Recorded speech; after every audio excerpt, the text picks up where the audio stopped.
سلامونه ملګرو جوړ تکړه د لندن په مرکز کې البته مرکزی برخه کې د یو هوټل مخې ته ولاړ یم او دا هوټل چې دی نوم یې لانګهام دی. ما فکر کاوه لغمان خو لانګهام او دا چې دی په شپه سلګونه ډالر قیمت دی چې ته شپه پکې تېره کې. اصلا زه هوټل ته نه یم راغلی چې هوټل در معرفي کړم. خبره چې د هوټل شوه په افغانستان کې په یوه قیمتي هوټل کې د یوه شهزاده سړي د یوه ښایسته سړي واده دی. نن اوس روان دی واده او دی راشد خان دی چې تاسې نه یوازې تاسې پیژنئ ټوله دنیا یې پیژني. راشد خان واده دی مبارک شه او معلومیږي چې یوازې د ده نه دی د څلورو کسانو واده دی. د ورور دی دوه ورېرونه دي دی په خپله دی. د واده په باره کې ډېرې ګډې وډې خبرې وې. چا ویل چې په دوبۍ کې دی، چا ویل چې دویم واده دی، چا ویل چې کېږي، چا ویل نه کېږي. خو لنډه دا چې ما داسې سړی پیدا کړ چې ټلیفون یې کړی دی د واده ټول حال ورسره دی.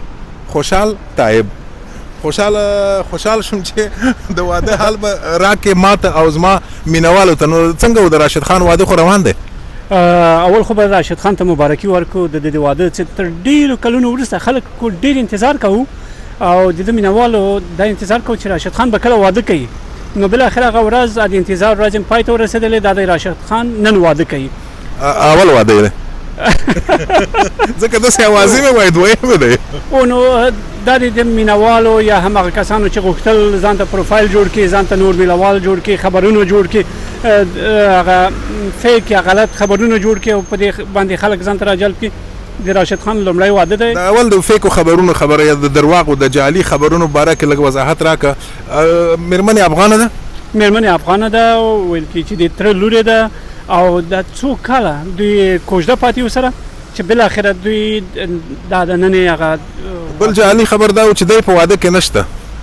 څوک واده کې نشته؟ وایي راشد خان خپله نشته واده کې. نه، راشد خان په کابل کې دی. د مخکې ما ځینې ویډیوګانې وکتلې چې په د واده لپاره ډېر ښه مراسم نیول شوي دي، ډېر ښه ټینګ امنیتي تدبیرونه ورته نیول شوي وو.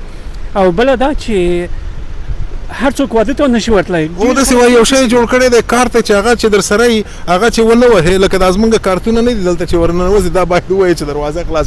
داسې کوم شی جوړ کړی و څنګه کیسه وه؟ توکن دی چې یوازې یو کس کولی شي چې هغه څوک چې بلل شوی دی یو نفر غوښتل شوی به کارت وهي او بیا به اجازه ورکول کېږي. او که داسې چې ته یې بللی کارت ووهې او زه هم داسې در سره یم داسې دواړه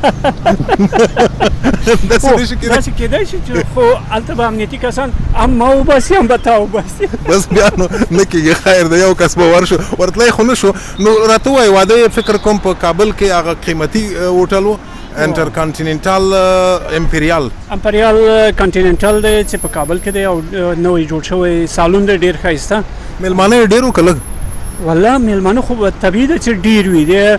خو هغه کسان چې ما خبرې وکړلې ویل چې د کرکټ لوبغاړي د ملي لوبډلې لوبغاړي او ځینې چارواکي پرته له ټکټ هم ورتلی شي. هغه یو توکن چې ما له هغې نه پرته هم ورتلی شي او نور ډېر کسان بللي دي او حتی له شینوارو نه د ننګرهار له شینوارو نه هم ډېر میلمانه رابللي. اتڼونه به هم پکې که څنګه؟ والله اتڼ کې به درته دروغجن شم چې اتڼ خو ما ځکه ویډیوګان چې ما وکتلې اتڼ پکې نه و تر اوسه. خیر اتڼ به موږ دلته وکړو. دلته خو دا خو ملوثه پوره دی چې راشد خان ستا په واده کې ستا د واده په ویاړ یو اتڼ وکړو. نو مننه له تا د معلوماتو نه دی کوم او بیا هم راشد خان او د ټولو مینوالو ته مبارکي وایو. راشد خان ته د مبارک وي او ستا ورونو ته ورېرونو ته ستا ټول افغانستان ته د مبارک وي ځکه دا واده خو خپله پوهېږې ټول خلک ورته خوشحاله دي او موږ به هم له خیره یو اتڼ وکړو. اتڼ به کوو که نه؟ او زه به ستاسو ویډیو واخلم تاسو اتڼ بیخي مې خوښه ده پې ورغلو.